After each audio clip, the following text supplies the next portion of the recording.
আজকে আমরা বানাবো চিকেন কষা। এটার মধ্যে আমি দিয়ে দেব হলুদ গুঁড়ো,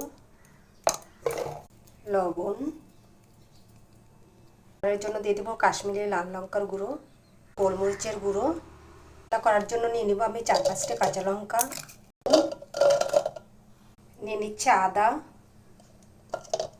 এটা এখন পেস্ট বানিয়ে নেব। রসুনের পেস্ট দিয়ে দিব। এখানে দিয়ে দিচ্ছি অর্ধেকটা লেবুর রস, দিয়ে দিচ্ছি 2 চামচ টক দই।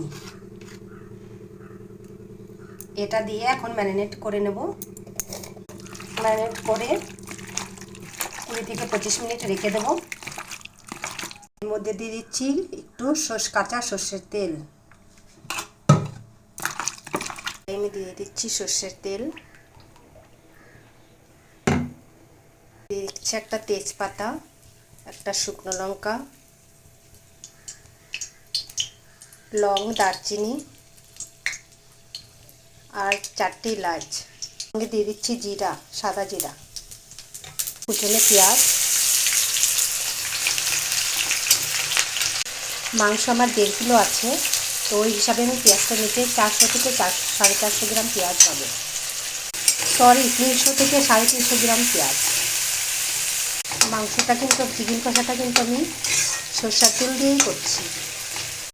পেঁয়াজটা অনেক বেশি ভাজার দরকার নেই, বেশি ভাজলে আবার তিতো ভাবটা চলে আসবে। এর মধ্যে দিয়ে দিচ্ছি আদা রসুনের পেস্ট, যেটা আমি আগে থেকেই করে রেখেছিলাম। ভালো করে ভেজে নেব। ভালো করে ভেজে নিচ্ছি। এর মধ্যে দিয়ে দিচ্ছি একটা টমেটোর পেস্ট। এর মধ্যে দিয়ে দিচ্ছি লবণ। হ্যাঁ, লবণটা কিন্তু আমরা চিকেনের ভিতরেও দিয়েছিলাম। হলুদ গুঁড়ো, ধনের গুঁড়ো, জিরের গুঁড়ো, লঙ্কার গুঁড়ো। এখন চিকেন থেকে তেলটা বেরিয়ে গেছে, এখন চিকেনটা দিয়ে দেবো। শুধু চিকেনে জল দিইনি, কতটা জল উঠেছে দেখুন। মাংস রেডি। এখন দিয়ে দিচ্ছে ঘরে বানানো গরম মশলা, ধনেপাতা কুচি। চিকেন আমার রেডি।